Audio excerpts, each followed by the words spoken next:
of Hulk smash. Blue, when I come at him with a punch, he hits me with his shoulder in Kage. Here I'm falling back because he's taking my balance, and if I don't stagger, I fall and crack my head on the pavement. Now Blue, Kage is shadow? yes, that's actually a point, Kage. But yes, Kage does mean shadow. Blue's style is earth. You can see as he goes down and comes up in kind of a swaying motion instead of like smashing this. Any other questions? About how long in the training cycle does the mythical average student, or should the mythical average student spend concentrating on a particular element? It really all just depends on the person. As you know by the quoting of average, there are really no average people. Everyone kind of goes at their own rate, especially in the martial arts. Well, yeah, but generally, you can use a dash in the formula. Okay. Generally about 2 to 3 months. Okay, so someone would complete a training cycle and have spent some time focusing on each element over the course of 1 year. In essence, yes.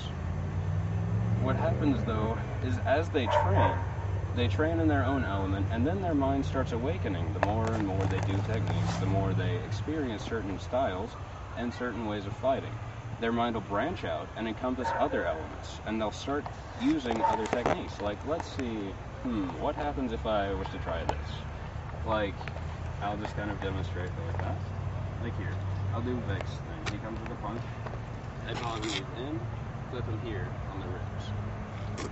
Now see, this could happen as well. Vic punches, I missed. And then here it's like, crap, what do I do now?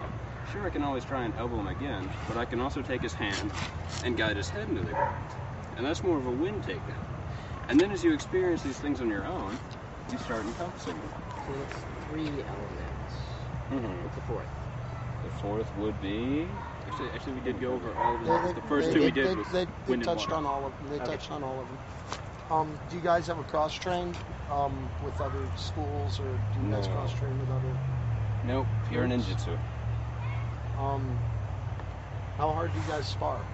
We don't. You don't spar. No. We teach to where, well, this is where this hurts. If you do it any more than that, it really hurts. Yes. Just enough to learn. Everyone receives and deals, so everyone knows exactly what their opponent's going through. But and you don't. But you keep working on the same essentially patterns in Randori at slow speed. We encourage the sparring partner to come up with other ways to basically fuck with their opponents. Yes. We spar every once in a while, but it's pretty much It just really just testing depends. each other. Because instead of saying, come at me with a punch or so on, it's just like, okay, come on, let's see what happens. And I mean, we go slow enough to where it doesn't hurt them if they're like, okay, well, let's see what happens if I throw another punch or something like that. You just start kind of building. Think of it as a staircase, really. You start and you're just at one technique, and you're like, okay, let's kind of take this slow. But as you go up, you can do all the other stairs and everything around you, generally. So it really all just depends entirely on the person. It's a martial art more about strategy than instead of brute strength.